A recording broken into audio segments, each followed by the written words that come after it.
Sir మీ పేరు? నా పేరు కృష్ణ. ఏం చేస్తుంటారు? నేను ఆటో డ్రైవర్ని ప్లస్ కొబ్బరికాయలు కొత్తగా వెళ్తాను. సార్ చంద్రబాబు 12 నెలల పాలన ఎలా ఉందండి? మాకైతే బాగానే ఉందమ్మా ప్రస్తుతానికి. అభివృద్ధి మా కూడా అడిగి చూసాం మేము, బాగానే ఉంది. నేనైతే టీడీపీ. ఎవరైనా చూసినా చెప్తారు, మనం అబద్ధం చెప్పినా చెప్తారు టీడీపీ. మొత్తం బాగానే ఉంది. పథకాలు అవి రావట్లేదని కొంచెం విమర్శిస్తున్నారు కానీ మొత్తం వేస్తారు, సమస్య లేదు అసలు. ప్రెస్ మీట్లో కూడా చెప్తున్నాడు చంద్రబాబు నాయుడు గారు కూడా చెప్తున్నారు, మా చింతనేని ప్రభాకర్ గారు కూడా చెప్తున్నాడు. అంటే మన ఆంధ్ర రాష్ట్ర ప్రజలకి పథకాలు కావాలా, అభివృద్ధి కావాలంటే? అభివృద్ధి కావాలమ్మా. పథకాలు ఎవరు కావాలి? నేను ఉండని వాళ్ళ ఏ వ్యవసాయమో ఏ కూలి పనికి వెళ్తున్నాను. నా కొడుకులు కూడా అది చేయకూడదు కదా. ఇప్పుడు రేపొద్దున అప్పులు అవుతుంది రాష్ట్రం, మనకి ఏ కంపెనీ రాదు. జగన్మోహన్ రెడ్డి గారు పథకాలు ఇచ్చాడు కానీ ఏ కంపెనీ తీసుకొచ్చింది లేదు, ఏం చేసింది లేదు. రేపొద్దున నా పిల్లలు పెద్దవాళ్ళు అవుతారు, నాకులా పని చేయాలని చేయలేరుగా. ఏదో ఒక ఐటీ కంపెనీ ఏదో ఒకటి ఏ ఫ్యాక్టరీ లాంటిది పెడితే పిల్లల్ని పోషించుకుంటారు, బాగుంటుంది. మరి జగన్ ఉన్నప్పుడు మీ ఆటో వాళ్ళకి 10,000 వేసేవాడు కదా సార్, ఇప్పుడు చంద్రబాబు వేయట్లేదుగా. 10,000 వేసేవాడు ప్లస్ అప్పుడు ఆటోలు కూడా పెద్దగా పట్టించుకునేవాళ్ళు కాదు.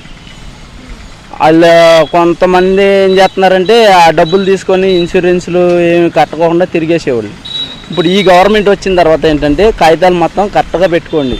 బండిలో వాళ్ళకి మీరు ప్రాసెస్ కావాలి, వాళ్ళకి ఏదైనా అయ్యిందంటే మీ మీదకి వచ్చింది. అప్పుడు కాగితాలు సరిగ్గా ఉండకపోయినా పర్లేదంటారా? అప్పుడు ఆపేవాళ్ళు కాదు కాబట్టి కాగితాలు లైన్లో పెట్టుకునేవాళ్ళు కాదు, తిరిగేసేవాళ్ళు. ఇప్పుడు బళ్ళు ఆపి కాగితాలు మొత్తం చెక్ చేస్తున్నారు. ఎందుకంటే ఇన్సూరెన్స్ అనేది లేకపోతే బండిలో ఉన్న వాళ్ళకి డ్రైవర్కి ప్లస్ ఏమీ ఉండదు. రేపొద్దున మన ఎమ్మెల్యే కానీ ఎంపీ గారు కానీ ఏదైనా చేయడానికి వాళ్ళకి చేయాలంటే కాగితాలు పోర్సులో ఉండాలి, లైసెన్స్ కావాలి. 10,000 అయితే జగన్ ఇచ్చాడు, నాకు కూడా వచ్చింది. అబద్ధం చెప్పే అవసరం ఏమీ లేదు మనకి. మరి ఆ పథకం వల్ల మీకు ఉపయోగం ఉందా?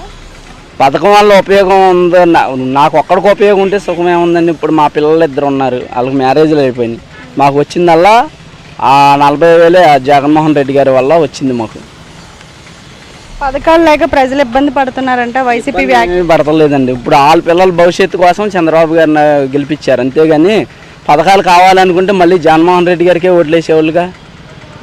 చంద్రబాబు గారు మరి సూపర్ 6 అని పెట్టారు కదా, అవి అసలు అవుతాయని ఆ నమ్మకం ఉందా మీకు?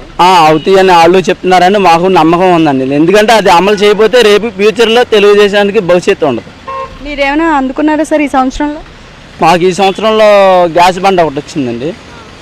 మళ్ళీ 2వ గ్యాస్ బండకు కూడా ఈ నెలలో పడతాయి, అందరికీ పడుతున్నాయి. ఇప్పుడు మా లొకాలిటీ వాళ్ళని